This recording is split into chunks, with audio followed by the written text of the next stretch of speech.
మరొకసారి మీ అందరికీ ఈస్టర్ యొక్క శుభాకాంక్షలు తెలియపరుస్తున్నాను.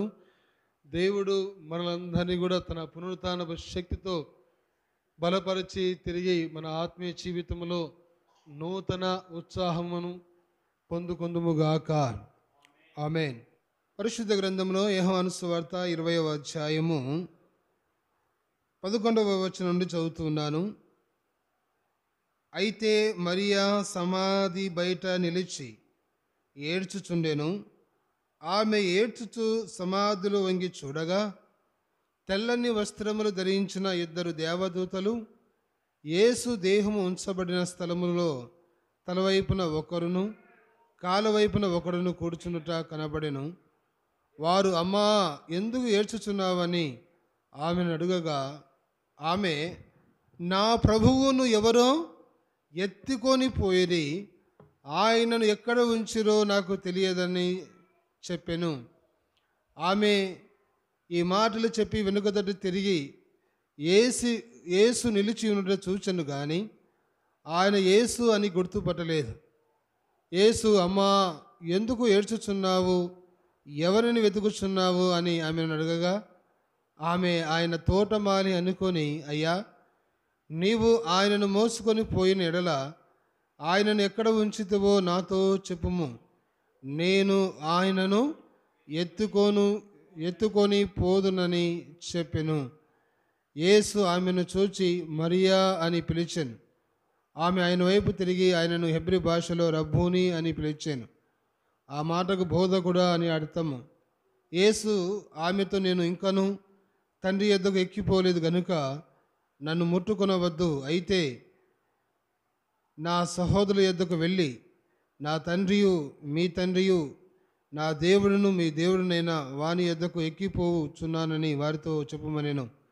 మగ్దలేని మరియా వచ్చి, నేను ప్రభువును చూచి తిని ఆయన నాతో ఈ మాటలు చెప్పినని శిష్యులకు తెలియపరచెను. దేవుడు తన యొక్క వాక్యమును తన వినికిలో ఆశీర్వదించి విడుదల చేయునుగాక. ప్రభునందు ప్రియమైన వారలారా, ఇక్కడ మరియా యేసుక్రీస్తు వారి యొక్క సమాధి దగ్గర కూర్చొని ఏడుస్తూ ఉంది కదండి. మరి నిజంగా ప్రభువును ఎంతగా ప్రేమించిందో కదండి, ప్రభువును ఎంతగా ప్రేమించిందో అనేది, ప్రేమ కలిగినటువంటి వారు మాత్రమే ప్రభువును వెతుకుతారు. దేవుని యొక్క హృదయాన్ని ఎరిగిన వారు మాత్రమే, ఆయన ప్రేమను రుచి చూసిన వారు మాత్రమే ఆయనను వెతికేవారు ఉన్నారు. అందుకే యెహోవాను ఉత్తముడని చెప్పండి, యెహోవా ఉత్తముడని రుచి చూచి తెలుసుకున్నది. మరియా రుచి చూసి తెలుసుకుంది కాబట్టి ప్రభునందు ప్రియమైన వాళ్ళరా, ఇక్కడ ఆయన సమాధి దగ్గర నిలిచి ఏడ్చుచూ ఉండెను కదా. ఈమె హృదయం మొత్తం అంతా కూడా యేసుక్రీస్తు వారి యొక్క ఆలోచన చేత నింపబడి ఉంది. ఆయన లేని లోటు తనకు తెలిసింది కాబట్టి ఆయనను సమాధిలో ఉంచారని చెప్పి తెలుసుకొని సమాధి దగ్గర బయట నిలబడి ఏడుస్తూ ఉంది. యోహాను సువార్త 20వ అధ్యాయము 19వ వచనంలో, ఆదివారం సాయంకాలమున శిష్యులు యూదులకు భయపడి తాము కూడి ఉన్న ఇంటి తలుపులు మూసుకొని ఉండగా, ఇక్కడేమో పురుషులేమో యూదులకు భయపడి తలుపులు మూసుకొని ఇంటి లోపల ఉన్నారు. భయపడి గడగడ ఉనికిపోతూ ఉన్నారు. ప్రభువారిని సిలువ వేశారు. ఇంకా మరి నెక్స్ట్ ఉండేది మనమే కాబట్టి మనల్ని పట్టుకొని ఎక్కడ సిలువ వేస్తారో లేదా ఎక్కడ ఇబ్బంది పెట్టేస్తారని చెప్పేసి అని భయపడిపోయి తలుపులు వేసుకొని గడగడలాడిపోతూ ఉన్నారు. ఒక్క ధైర్యము కలిగినటువంటి స్త్రీ మరియా యేసుక్రీస్తు వారి యొక్క సమాధి దగ్గర నిలబడి ఏడుస్తూ ఉంది. ఎంత ధైర్యస్తురాలు గమనించండి. ప్రభునందు ప్రియమైన వాళ్ళరా, ఇంకో విషయము, స్త్రీలకు కానీ ఒక విషయం కానీ చెప్పినట్లయితే 10 మందికి ఆ విషయం ఖచ్చితంగా తెలియపరుస్తారు. అందుకే ప్రభువైన యేసుక్రీస్తు వారు మరియా సమాధి దగ్గర మరి కూర్చొని ఏడుస్తున్నప్పుడు మొట్టమొదటిగా ఆయన మరియాకు కనపరుచుకుని ఉన్నాడు. శిష్యులు మాత్రం భయపడి దాక్కుని లోపల భయపడి వాళ్ళు అసలు వారి హృదయంలో కలవరం అంతా నిండిపోయి ఉంది. ప్రభునందు ప్రియమైన వాళ్ళరా, అందుకే గమనించండి, ఇక్కడ ప్రభు అయిన యేసుక్రీస్తు వారు మొట్టమొదటిసారిగా ప్రభు గారికి కనపరుచుకున్నటువంటి యొక్క విధానము మనకు ఎందుకు తెలుస్తుందంటే, ఈమె ప్రభువును అమితముగా ప్రేమించింది. ఈమె ప్రభువును బహుగా ఇష్టపడుతూ వచ్చింది.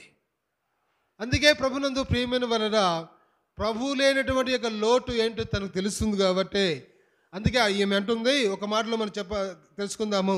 అది 20వ అధ్యాయము 13వ వచనం చదివినట్లయితే అక్కడ రాయబడి ఉంది, వారు అమ్మ ఎందుకు ఏడ్చుచున్నావు అని ఆమెను అడగగా, ఆమె నా ప్రభువును ఎవరో ఎత్తుకొని పోయిరి, ఆయనను ఎక్కడ ఉంచును నాకు తెలియలేదని చెప్పాను. గమనించండి, నా ప్రభువును ఎవరో ఎత్తుకొని పోయిరి.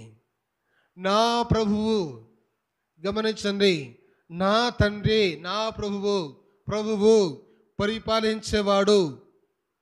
మనల్ని, మన జీవితాన్ని, మన జీవితం అంతటికి ఆయన పరిపాలించగలిగిన వాడు. నా ప్రభువును ఎవరో ఎత్తుకొని పోయారు, ఆయనను ఎక్కడ ఉంచారో మీకు తెలిస్తే నాకు చెప్పండి. బా, ఎంత అద్భుతకరమైన మాట. గమనించండి, నిజంగా నీ పరలోకపు తండ్రి నిజంగా నీకు తండ్రిగా ఉన్నట్లయితే, పరలోకమ ప్రభువు ఆయన నిజంగా నీకు ప్రభువుగా ఉన్నట్లయితే, ప్రతి క్షణమందు ప్రతి విషయంలో కూడా ఆయన అధికారానికి నువ్వు ఒప్పుకొని ఆయన ఇష్టానుసారంగా ఆయన అడుగు జాడలో నువ్వు నడిచే వ్యక్తిగా ఉంటామని మనం చేస్తూ ఉన్నాం. నా ప్రభువును ఎవరో ఎత్తుకొని పోయిరి. ఈ రోజున నా ప్రభువు, నా విమోచకుడు, పునరుత్థానుడు నా యేసయ్య, మరణమును ముళ్ళును విరిచి ఓడించి తిరిగి లేచిన దేవుడు, నేటి వరకు ఆయన సజీవుడై ఉన్న దేవుడు మన ప్రభువు. గనక ఆత్మీయముగా మనం అనేక సార్లు పడిపోయి ఆత్మీయముగా దిగజారిపోయిన స్థితిలో ఉన్నప్పుడు ప్రభు నిన్ను నన్ను ఆయన లేవనెత్తగలిగిన వాడు ప్రభువు. అందుకే ప్రభునందు ప్రేమిన వలన ఇక్కడ మరియా నా ప్రభువును ఎవరో ఎత్తుకొని పోయిరి, ఆయనను ఎక్కడ ఉంచరో నాకు తెలియదు. గమనించండి, ఇంకో మాట చెప్తుంది. అదే 20వ అధ్యాయం 15వ వచనం చివరి వచనము, ఆయనను ఎక్కడ ఉంచిరో నాతో చెప్పము, నేను ఆయనను ఎత్తుకొని పోదునని చెప్పాను. ఇక్కడేమో నా ప్రభువును ఎవరో తీసుకెళ్ళారో ఎక్కడ ఉంచారో నాకు తెలియదు, తెలిస్తే నేను ఆయనను ఎత్తుకొని పోదును. ప్రభునందు ప్రియమైన వలన మన జీవితంలో దేవునితో నీకు నాకు కలిగినటువంటి మంచి సత్సంబంధం కానీ కలిగి ఉన్నట్లయితే అన్ని కూడా నా ప్రభువు ఆయనను ఎక్కడైనా తీసుకెళ్తారు. దావీదు కూడా అంటాడు, చూడండి, చిరకాలము నేను యెహోవా మందిరములో నివాసము చేసేదను. దేవుని యొక్క సన్నిధిలో చిరకాలము యెహోవా మందిరములో నివాసమును ఆయన ఉండడానికి ప్రభు మరి దావీదుకు ఇష్టపడుతూ ఉన్నాడు కదండి. దావీదు తను మంచి ప్యాలెస్లో ఆయన ఉండగలడు, ఏదైనా చేయగలడు. కానీ ప్రభునందు ప్రియమైన వలన లోకముతో సహవాసం చేయుట కంటే దేవునితో సహవాసం చేయుట ఉత్తమమని గ్రహించినటువంటి దావీదు చిరకాలము యెహోవా మందిరములో నేను నివాసము చేయగోరుదును. మగ్దలేని మరియా కూడా ఇక్కడ నేను ప్రభువును చూచి తిని. గమనించండి, మన జీవితంలో ఒకనొక టైంలో కృంగిన పరిస్థితుల్లో, వేసారిపోయిన పరిస్థితుల్లో, నలిగిపోయిన పరిస్థితుల్లో, ఎవరు ఆదరించలేని పరిస్థితుల్లో ఉన్నప్పుడు నువ్వు కానీ దేవుని కానీ వెతికినట్లయితే, ఆయన సన్నిధి కానీ నువ్వు వెతికినట్లయితే, ప్రభు తప్పనిసరిగా మరియను దర్శించిన రీతిగా తప్పనిసరిగా నా ప్రభు నిన్ను ఏదో ఒక రోజున ఖచ్చితంగా ఆయన దర్శించగలిగిన వాడు, నిన్ను ధైర్యపరచగలిగిన వాడు, బలపరచగలిగిన వాడని ప్రభు పేడ మనం చేస్తూ ఉన్నాను. చివరిదిగా నేను ఈ మాట చెప్పి ముగిస్తాను.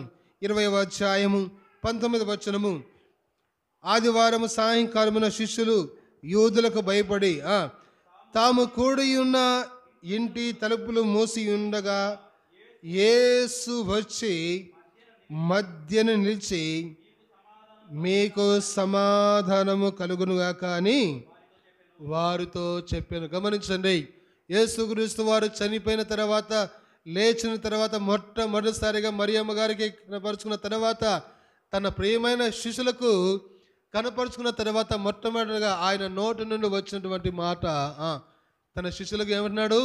మీకు సమాధానము కలుగునుగాక. సర్వోన్నతమైన స్థలములో దేవునికి మహిమయు, ఆయనకి ఇష్టలైన మనుషులకు భూమి మీద సమాధానము కలుగునుగాక. ఎస్, పోయిన వారం చెప్పాను, సమాధానము ఉన్న చోటే నెమ్మది ఉంటుంది కదండి. సమాధానం ఉన్న చోటనే ఆశీర్వాదం ఉంటుంది. సమాధానము కలిగినటువంటి వారు, వారి జీవితంలో మీరు చూడండి, ఆనందము, నెమ్మది, శాంతి, సమాధానం ఉంటుంది.